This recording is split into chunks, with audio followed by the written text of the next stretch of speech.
اگر دو افراد کے درمیان میں کوئی تنازع ہو جائے اور آپس میں کچھ بھی کہہ لیں، بھائی بہن ہوں، میاں بیوی ہوں، بچے، ماں باپ اور اولاد ہوں، یا رشتہ دار ہوں، یا کوئی دوست ہوں، اگر ان کے درمیان میں کسی بھی قسم کا کوئی جو ہے وہ آپس میں کوئی رنجش پیدا ہو جائے، تو آپ یہ کر سکتے ہیں کہ آپ ایک 1000 مرتبہ یا ودودوں کا جو ورد ہے وہ کر کے اس کھانے پر، کسی بھی کھانے پر زیادہ بہتر یہ ہے کہ آپ کسی میٹھی چیز پر اس کو دم کر کے جو ہے آپ جو دونوں افراد ہیں جن کے درمیان میں تنازع پایا جاتا ہے، تفرقہ پایا جاتا ہے، ان کو کھلا دیجئے تو اللہ تعالیٰ ان کے دلوں میں دوبارہ سے محبت پیدا کر دے گا۔ یا خالقو کا مطلب ہے جو مناسب حال قوتوں اور صلاحیتوں سے آراستہ اور وجود بخشنے والا ہے، پیدا کرنے والا ہے۔ جو شخص رات کے وقت اس کا ورد کرتا ہے تو اللہ تعالیٰ قیامت تک اس کی حفاظت اور نگرانی کے لیے ایک فرشتہ متعین کر دیتا ہے، اور اس فرشتے کے اعمال کا اجر ورد کرنے والے کو ملتا رہتا ہے۔ یا خالق جیسا کہ اس کا مطلب ہے کہ وجود بخشنے والا، پیدا کرنے والا، اس کی بہت اہمیت ہے، بہت اس کی نام کو پڑھنے کی فضیلت ہے، اور جو شخص آدھی رات کے بعد 1 گھنٹہ یا اس سے زیادہ اس مبارک کا ورد کرے گا، اللہ تعالیٰ اس کے دل اور چہرے کو منور کر دے گا۔ اس کے علاوہ یہ بھی اس ورد کو اس لیے بھی مانا جاتا ہے کہ جس شخص کا کوئی کچھ بہت قیمتی چیز یا کوئی گھر کا فرد جو ہے وہ مسنگ ہو، کوئی گم ہو گیا ہو، تو وہ اگر 5000 مرتبہ یا خالق کا ورد کرے گا تو اللہ تعالیٰ اس میں مدد فرمائے گا، اور جو گم شدہ چیز ہے یا گم شدہ فرد ہے وہ واپس آ جائے گا۔ جو شخص یا خالق کا ورد 1000 مرتبہ روزانہ کرے گا تو اللہ تعالیٰ اگر اس کے پاس اولاد نرینہ کی نعمت نہیں ہے تو اللہ تعالیٰ اس کو اولاد نرینہ سے نوازے گا۔ اور جو کوئی لڑائی میں، یعنی اگر آپ کسی کے ساتھ، اب تو وہ جنگوں والی بات نہیں ہوتی، لیکن جس قسم کی بھی لڑائی ہو، جس قسم کا بھی تنازع و تفرقہ ہو، تو آپ یہ کر سکتے ہیں کہ آپ 300 مرتبہ یا خالق کو پڑھیے، اللہ تعالیٰ خاص کرم فرمائے گا اور دشمن جو ہے وہ مغلوب ہو جائے گا۔ معافی چاہتی ہوں۔ اگلا اسم جس کے بارے میں بات کرنا چاہوں گی وہ ہے یا باریو۔ یا باریو کا مطلب ہے ہر چیز کو عدم سے وجود میں لانے والا، وہ جس نے ہر شے متناسب اور بے مثال تخلیق کی ہے۔ یا باریو ہر چیز کو عدم سے وجود میں لانے والا۔ نماز مغرب کے بعد 7 دن مسلسل اگر اس کا ورد کیا جائے تو اللہ تعالیٰ بے اولاد لوگوں کو جو ہے وہ اولاد کی نعمت سے سرفراز فرماتا ہے۔ اگر کوئی طبیب، کوئی ڈاکٹر اس کو مسلسل پڑھتا رہے یا باریوں کا ورد کرتا رہے تو اللہ تعالیٰ اس کے ہاتھ میں مزید شفا عطا فرماتا ہے۔ جو کوئی ہفتہ کے دن اس کو 100 بار پڑھے گا، اللہ تعالیٰ اس کو جنت الفردوس میں جگہ عطا فرمائے گا۔ اور جو کوئی اس اسم کو 244 بار اگر آپ اس کو پڑھ کے اللہ تعالیٰ کے حضور دعا مانگیں تو اللہ تعالیٰ آپ کی دعا کو ضرور قبول فرمائے گا۔ اگر کسی ایسی خاتون جو اولاد کی متمنی ہے اور ان کی اولاد نہیں ہو رہی تو وہ 7 روزے رکھیں اور پانی سے افطار کرنے کے بعد 21 مرتبہ یا باریو الباریو المصور پڑھیں، اور انشاءاللہ اللہ تعالیٰ ان کو اولاد کی نعمت سے سرفراز کرے گا۔ جو شخص 7 دن تک اس کو روزانہ متواتر 100 بار پڑھے گا تو اللہ تعالیٰ اس کو ہر مرض سے نجات دلائے گا اور اس کو ہر قسم کی جو شفا ہے وہ عنایت فرمائے گا۔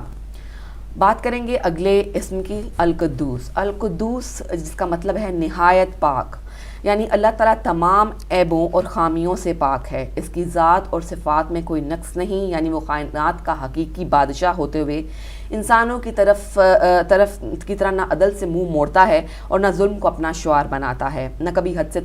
تجاوز کرتا ہے اور نہ اپنوں اور غیروں کو رزق دینے میں امتیاز برتتا ہے، اور سب سے بڑھ کر یہ کہ اس کی حکومت کو کبھی زوال نہیں۔ اس پاک ذات کی پاکیزگی کا تقاضا یہ ہے کہ انسان اپنے دل کو پاک صاف رکھے اور گناہوں سے ہمیشہ بچنے کی کوشش کرتا رہے۔ یہ وہ پاک نام ہے جس کے پڑھنے سے آپ کا دل جو ہے وہ روحانی تمام امراض سے اس کو نجات مل جائے گی، آپ اللہ تعالیٰ کے قریب خود کو زیادہ محسوس کریں گے، اور دوران سفر اگر آپ اس کو پڑھیں گے تو آپ کو تھکن اور محتاجی سے جو ہے وہ نجات مل جائے گی، اور اس اسم کے پڑھنے کے بعد آپ اپنے اندر بے اختیار ایک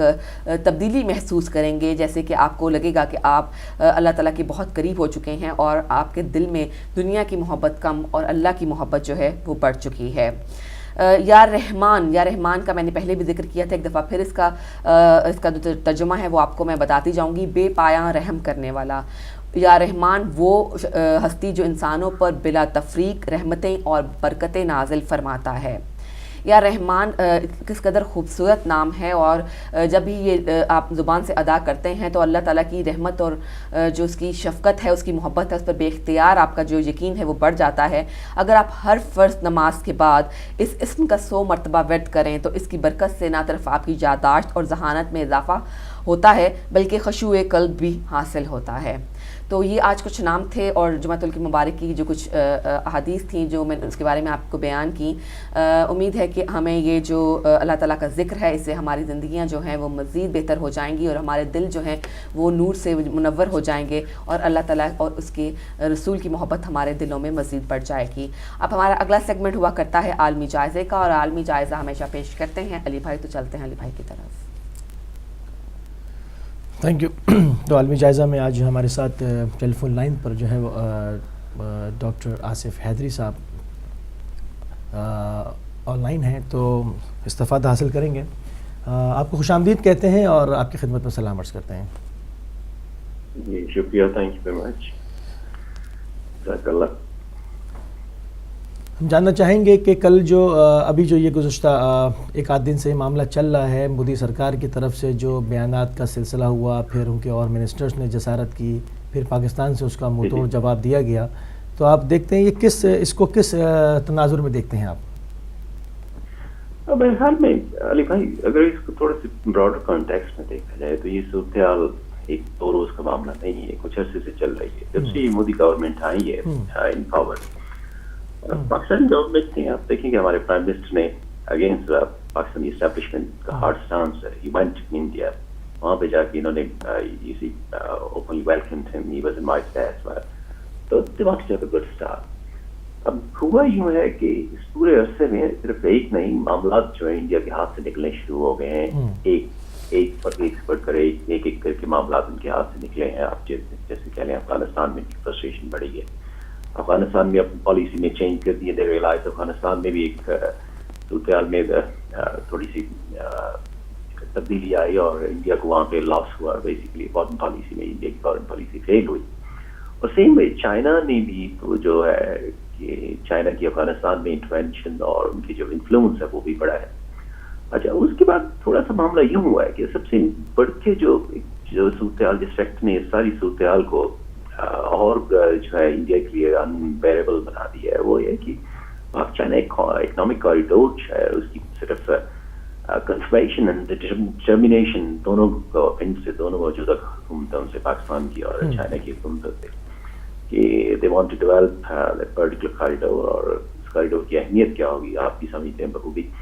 کہ آنے والے دنوں میں اقتصادی طور پہ چائنا کا جو ویسٹرن پارٹ ہے، سنکیانگ اور کاشمیر کا ایریا ہے، اس کو ڈیولپ کرنے کے لیے چائنا کے لیے یہ معاملہ ریڑھ کی ہڈی یا آپ کہنے شہروں کی حیثیت کی رکھتا ہے۔ اب یہ صورتحال یہ ہے کہ انڈیا نے ساری صورتحال کو کوائٹ نیگیٹولی لیا ہے، بجائے اس کے ایک اکنامک زون ڈیولپ کیا جائے، جیسے یورپین یونین ہے گریٹ ایگزامپل ہمارے لیے۔ ان کی جو لیڈرشپ ہے ان کی کوتاہ نظری کا آپ اندازہ لگائیے کہ بیسیکلی مودی صاحب گئے تو وہاں پہ بنیادی طور پہ وہاں پہ بنگلہ دیش میں ایوارڈ ریسیو کرنے گئے تھے، کیونکہ وہاں پہ بنگلہ دیش میں انڈیا نواز حکومت ہے، اور وہاں پہ انہوں نے یعنی جو آپ کہہ لیں کہ ہیڈ آف دا اسٹیٹ سے جو ایکسپیکٹ کیا جا سکتا ہے وہ انہوں نے کوئی خاص تدبر اور دانش کا مظاہرہ نہیں کیا۔ ان کا نتیجہ ہے کہ ان کی جو اسٹیٹمنٹ ہے وہ انتہائی صورتحال کو کہہ رہے ہیں کہ صورتحال کو مور انفلیمیٹری انہوں نے ٹچ دیا ہے، بجائے اس کی صورتحال کو کنٹرول کرنے کے جو پہلے پاکستان اور انڈیا کے معاملات کو خاص بہتر نہیں چل رہے، تو معاملات کو انہوں نے اور خراب کر دیا۔ انہوں نے اوپن یعنی ہیڈ آف دا اسٹیٹ اس کا ایڈمٹ کر رہے ہیں کہ بنگلہ دیش کا بننا جو اس میں مفتی بانی کا رول جو پاکستانی گورنمنٹ تو ہمیشہ سے پاکستانی اسٹانس رہا ہے، پاکستانی اسٹیبلشمنٹ کا جو اس میں مفتی بانی کا امپورٹنٹ رول تھا، لیکن آپ دیکھیں کہ ہیڈ آف دا اسٹیٹ کی طرف سے ایڈمیشن آ رہا ہے Indian head of the state کی طرف سے کہ جناب ہم نے کھل کے ہماری وجہ سے بنگلہ دیش بنا، تو ہمارے پاکستانی اسٹیبلشمنٹ تو اب تک یہی کہتی آئی ہے ہماری ڈیفینس اسٹیبلشمنٹ بھی کہ صرف اس میں پاکستانی فوج کو شکست نہیں ہوئی تھی، اس میں مفتی بانی کا رول اور انڈین آرمی کا اوپن رول تھا۔ تو چلیں اس بات کی بھی تصدیق ہو گئی۔ اب کچھ ہی دنوں پہلے ان لوگوں نے مانیمار برما میں کچھ اس طرح کا معاملہ کیا کہ وہاں پہ کچھ ٹریننگ کیمپس تھے، اس میں بھی کیا صورتحال ہے اس کے متعلق کچھ تھوڑی سی کنفیوژن ہے کہ ان لوگوں نے وہاں پہ کوئی آرمی ایکشن لیا اور وہاں پہ کچھ کیمپس وغیرہ ڈسٹرائے کر دیے۔ اب اس ساری صورتحال کو لے کے یہ اگریسو سی اپروچ ڈیولپ کر رکھی ہے ان لوگوں نے پورے جو ڈپلومیٹک اسٹینڈس میں. بیسیکلی ایک ہیڈ آف دا اسٹیٹ کا یہ اسٹیٹمنٹ آ رہا ہے, اس کے بعد ان کے اسٹیٹ منسٹر فار انفارمیشن ہے ان کی طرف سے اسٹیٹمنٹ آ رہا ہے. تو quite intimidating such of situation یہ ڈیولپ کر رہے ہیں. تو اس کا صاف ظاہر ہے اگر آپ اس طرح کی صورتحال ڈیولپ کریں گے تو اس کا جواب بھی آپ کو اینٹ سے پتھر کا جواب آئے گا, پتھر کا جواب اینٹ سے دیں گے آپ لوگ. تو یہ ہوا ہے کچھ پچھلے دنوں میں. میرے حال میں میں بنیادی طور پہ اگر کہوں تو انڈین حکومت کی بخلاہٹ کا شکار ہے یہ ان کی بیانات, بجائے ساری صورتحال کو تدبر اور دانش سے معاملے حل کرنے کے انہوں نے انتہائی کوتاہ نظری سے کام لیا ہے. بالکل. اچھا, یہ تو اس کی ایک سائڈ ہے. اگر ہم ایک دوسری سائڈ اس کی دیکھیں گے تو اس کے اندر ایک اور مطلب جو چیزیں پاکستان حکومت کہتی چلی آئی ہے جو بلوچستان میں ان کے ساتھ ہوتا چلا آیا ہے کہ ابھی ہم دیکھیں ایک واضح جو ہے وہ ایک دورہ اناؤنس ہوا ہے نریندر مودی صاحب کا اسرائیل کا, اور یہ 2006 میں بھی یہ ایک وزٹ کر چکے ہیں وہاں پر جب یہ وزیر اعلیٰ تھے. مگر اب ایز اے کہ ایک ہیڈ آف اسٹیٹ پہلا دورہ ہوگا کسی بھی ہندوستانی وزیر اعظم کا, اس سے پہلے کسی بھی وزیر اعظم کا ہندوستان کے ایسا دورہ نہیں ہوا. تو اس کو جو ایک مشکلات کھڑی ہو رہی ہیں مسلمانوں کے لیے اس ریجن کے اندر, اس پہ کیا کہیں گے آپ؟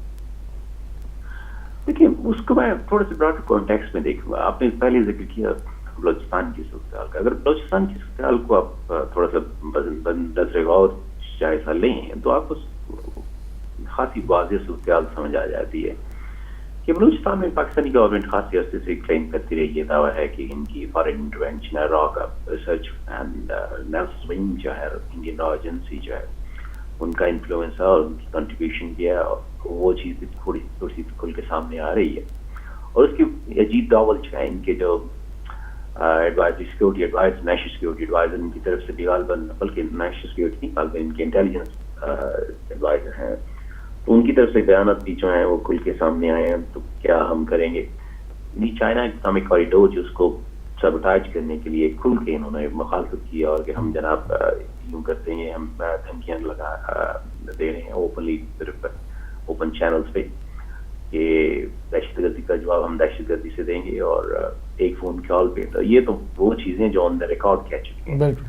اچھا, ایک تو یہ بات ہوگی کہ بلوچستان میں انٹروینشن جو ہے وہ پہلے پاکستانی گورنمنٹ صرف اپنی طرف سے کلیم کرتی تھی, لیکن اب انہوں نے خود تصدیق کر دی اس چیز کی, اور ان کی بخلاہٹ کا شکار ہیں آفٹر یہ China economic corridor, China Pakistan economic corridor کی اناؤنسمنٹ کے بعد. اچھا, ایک یہ ہو گیا. اب تو یہ کہ صرف یہی نہیں, انڈیا کو کچھ اور محاذوں پہ بھی سفارتی محاذ پر بھی, خاص طور پہ میں سفارتی اور دفاعی محاذوں پہ بھی کچھ بخلاہٹ کا شکار ہے کہ چائنا نے ایک پالیسی ڈیولپ کی جسے پرل اسٹرنگز کا نام لیا جا ہے. چائنا نے ڈفرنٹ یعنی چائنا سی میں اور ایون آپ کہتے ہیں انڈین اوشن میں ڈفرنٹ جگہ پہ چائنا نے اپنے ڈیفینسو انفلوئنس اسٹیبلش کرنے کے لیے انہوں نے مختلف ممالک کے ساتھ, اور خاص طور پہ ساؤتھ ایسٹ ایشیا کے مختلف ممالک ہیں ان کے ساتھ اپنے ڈیفینس جو ہے نا ایگریمنٹ ڈیولپ کیے ہیں, ان کے سی پورٹس ڈیولپ کیے ہیں. تو چائنا کو ایکسیس حاصل ہو گئی اس وجہ سے. اب جہاں تک آپ نے بات کی اسرائیل کی اور اپنے انڈیا کی کوآپریشن, یہ تو کافی عرصے سے چل رہا ہے. انڈیا کو ٹیکنالوجی کی ضرورت ہے, انڈیا کے پاس کافی انڈیجنس ٹیکنالوجی نہیں ہے, اور اس معاملے میں اسرائیل نے خاصا ان کو سپورٹ کیا ہے خاص معاملات میں. آپ مثال ٹیکنالوجی لے لیں, کچھ اور ایشوز ہیں, خاصی ڈیفینس پروڈکٹس انہوں نے انڈیا کو سیل کیے ہیں. تو آپ کہہ لیں کہ اسرائیل جو ہے انڈیا کا one of the major exporters, arms exporters. اگر آپ ٹاپ 5 میں لیں تو اس میں انڈیا کے ساتھ اسرائیل کی بائیلیٹرل ریلیشنز ہیں وہ خاصی ڈیولپمنٹ کی وجہ سے. اب آپ کو پتہ ہے کہ وہ ایک ہے کہ مائی اینیمی از مائی فرینڈ, تو کچھ اس طرح کی صورتحال بھی انڈیا کے اور اسرائیل کے تعلقات. بالکل, اس کو آپ تھوڑے سے براڈر کانٹیکسٹ میں دیکھیں تو انڈیا کو جو کنٹینمنٹ ہو رہی ہے اس میں پاکستان چائنا کا کوآپریشن ہے. انڈیا امریکہ کی طرف بھی ہاتھ بڑھا رہا ہے, اور پرانے الائز جو انڈیا کے مثلا Russia that's turning away from current Indian foreign policy. تو یہ لمبی سی یعنی چلتی ہے صورتحال. اگر آپ اس کو بغور جائزہ لیں تو اس میں خاصی آپ کو نظر آتے ہیں ملٹی ڈائمینشنل سچویشن ڈیولپ ہو رہی ہے. India is losing in Afghanistan. Pak-China economic corridor is a major blow to their failure of their foreign policy. اب اس کو کاؤنٹر کرنے کے لیے انڈیا نے ایک اور حرکت کی ہے کہ چابہار کا, اگر آپ کو قصہ یاد ہو, چابہار ایک پورٹ ہے, جی چابہار ایران کا جو پورٹ انڈیا نے, جی یہ project memorandum of MOU